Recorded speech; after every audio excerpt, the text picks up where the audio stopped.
Thank you for taking the time to watch our video about how people with eating disorders can be supported by their family and friends during the Christmas period.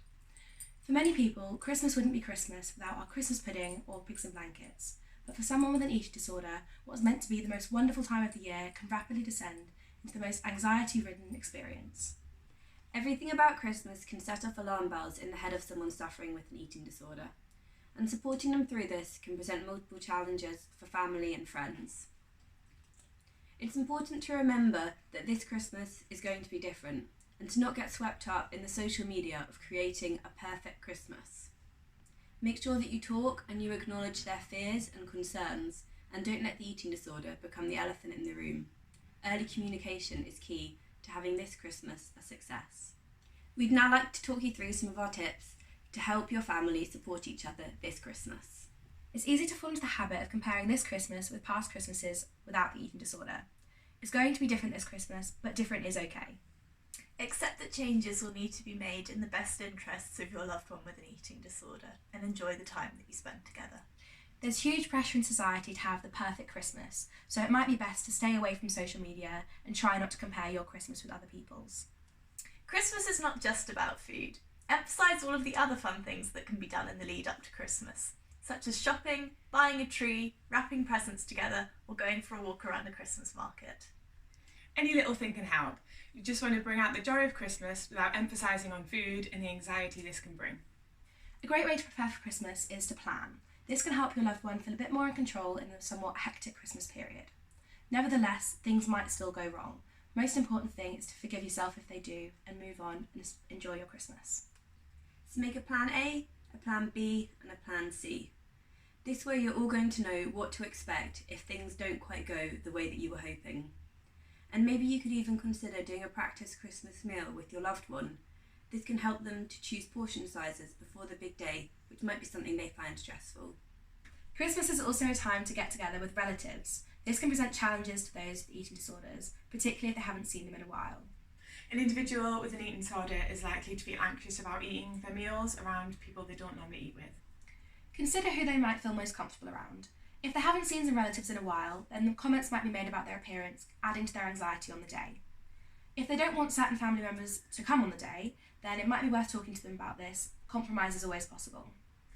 Perhaps organise getting together with extended family in a more casual setting where food isn't the big focus, so maybe getting together for a family walk or organising informal drop-ins.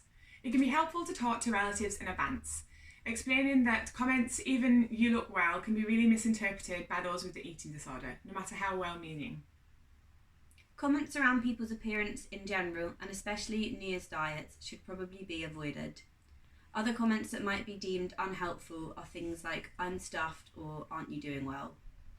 Relatives may feel worried about saying the wrong thing, but actually people with eating disorders can often welcome discussion around the dinner table as a mean of distraction. Talk about other things, hobbies, school, work.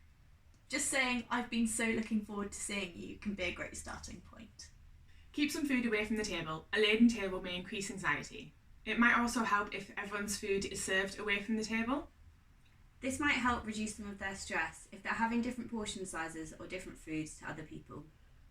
It can be difficult for someone to ask for help in front of a large group, so you could agree on a support signal beforehand that your loved one suffering with an eating disorder can do if they need some extra help and encouragement during the meal. This could be something like putting their phone on top of the table. It's just a quiet signal to tell you that they need some more help. After the meal has finished, your loved one is likely to feel stressed and anxious, so it can be useful to get away from the table and distract them with another activity rather than staying there where the food is out. You could go for a walk, do a puzzle, open some presents, just anything to get away from the table, whatever works for you. The Christmas period is always a really busy, full-on time, but for someone with an eating disorder it's even more exhausting. Allow them time to recharge and rest if they need it.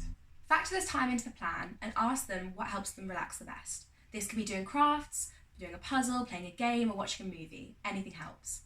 Try not to be too worried if they want to spend time alone. This is completely normal. If you can't find help elsewhere, remember that the Beat helpline is open. They're here to help you and support your loved one whenever you need, so check online for the opening times and pick up the phone whenever you need to. But remember, everyone is different and some things will help better than others. The most important thing is to talk things through with your loved one and decide on what the most helpful and most constructive way forward is. Thanks for watching and Have a very Merry Christmas. And Happy New Year! Stay tuned to see what we get up to in 2020. Merry Christmas from Libby! Good girl. Happy New Year. Stay tuned to see what we get up to in 2020. No! Say it. That is a resounding no.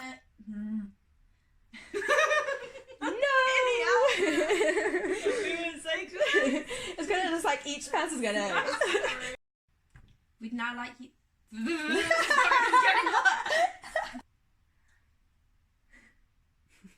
I was so like, I've got this, and then I was about to psych yourself up. It's perfect. Christmas is not just about food. Emphasise all of the other there. Consider who they've most. It's always difficult.